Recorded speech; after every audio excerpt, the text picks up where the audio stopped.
जगातील प्रमुख स्थानीय वारे, त्यांची नावे, स्थाने व प्रकार. 1.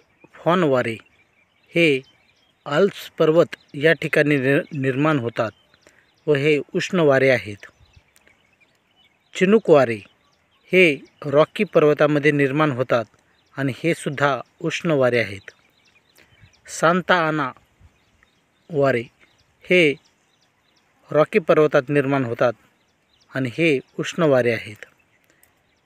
खमसिन वारे हे सौदी अरेबिया येथे निर्माण होतात व हे उष्ण वारे आहेत.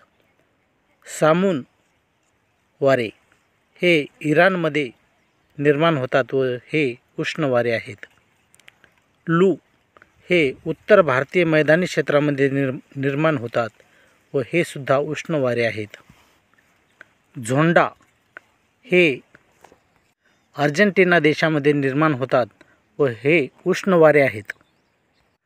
हरमॅटन हे पश्चिम आफ्रिका देशामध्ये निर्माण होणारे वारे असून हे सुद्धा उष्ण वारे आहेत.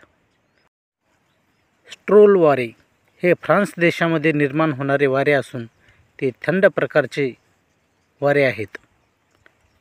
बोरा वारे हे ग्रीस देशामध्ये निर्माण होतात आणि ते थंड प्रकारचे वारे आहेत.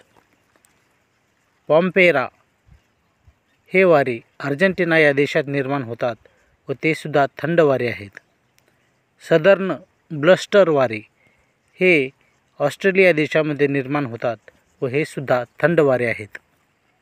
वारे ज्याला इंग्रजीमध्ये आपण विंड असे म्हणतो, वायुदाबाच्या फरकातील तीव्रतेचा परिणाम वाऱ्याच्या गतीवर होतो. जेथे वायुदाबातील फरक अधिक असतो तेथे वारे वेगाने वाहतात, तर वायुदाबातील फरक कमी असलेल्या ठिकाणी वारे मंद गतीने वाहतात. वाऱ्यांचा वेग प्रति किमी प्रति तास या परिमाणात मोजतात. वाऱ्याची मूळ दिशा जास्त दाबाकडून कमी दाबाकडे अशी असते. तापमान व दाब हे एकमेकांच्या व्यस्त असतात, कारण जेथे तापमान कमी असते तेथे दाब जास्त असतो, तर जेथे तापमान जास्त असते तेथे दाब कमी असतो. वाऱ्याच्या दिशेवर पृथ्वीच्या परिवलनाचा परिणाम होतो. उत्तर गोलार्धात ते मूळ दिशेच्या डावीकडे वळतात. वारे ज्या दिशेकडून वाहतात त्या दिशेच्या नावाने ते ओळखले जातात. उदाहरणार्थ नैऋत्य वारे, ईशान्य वारे इत्यादी. दमट हवा म्हणजे ज्या हवेचे तापमान कमी असते व बाष्पाचे प्रमाण जास्त असते ते. कोरडी हवा हवेचे तापमान जास्त असून बाष्पाचे प्रमाण कमी असते त्यास कोरडी हवा म्हणतात. तापमान जेवढं जास्त तेवढी त्या ठिकाणच्या हवेची बाष्प धारण करण्याची क्षमता जास्त असते. हवेचे क्षेत्र मोठे झाले की त्याला वारा असे म्हणतात. वाऱ्याचे 3 प्रमुख प्रकार पडतात. 1. ग्रहीय वारे, 2. स्थानीय वारे आणि 3. हंगामी वारे. 1. ग्रहीय वारे हे वारे वर्षभर नियमितपणे वाहतात.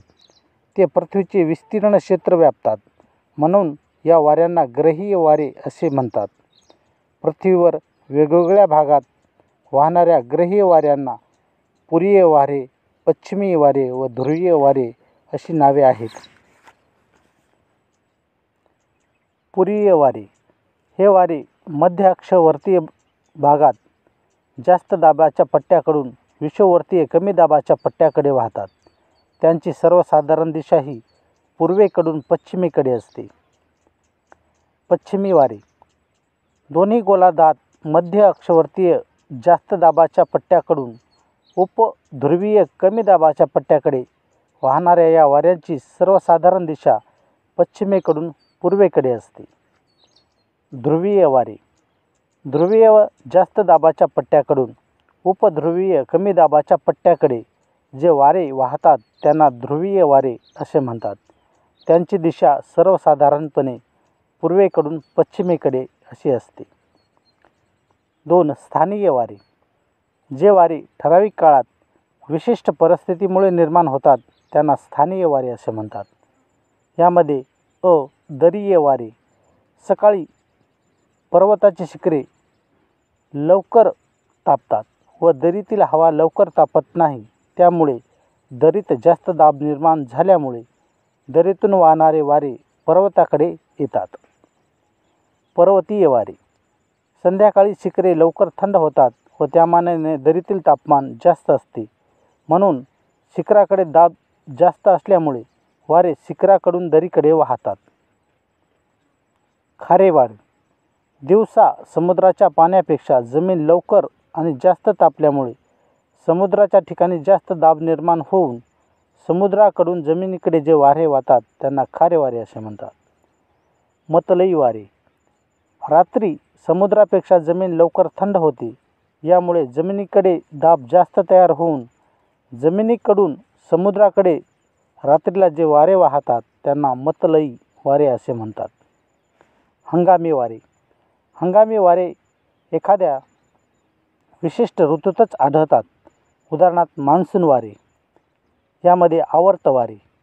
एखाद्या क्षेत्रात वातावरणातील विशिष्ट बदलामुळे केंद्रभागी कमी दाब आणि सभोवताली जास्त दाब तयार होतो त्यास आवर्त वारे असे म्हणतात.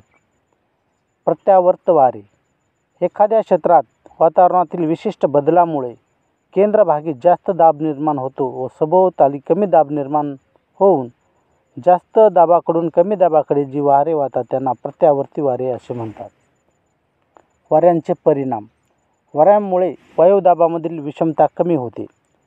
वाऱ्यांची बाष्प वाहून आणल्यामुळे हवेतील आर्द्रता वाढते व पाऊस पडण्यास मदत होते. वाऱ्यांमुळे सागरी लाटांची निर्मिती होते. सागरी प्रवाहांची दिशा बऱ्याच अंशी ग्रहीय वाऱ्यामुळे ठरते.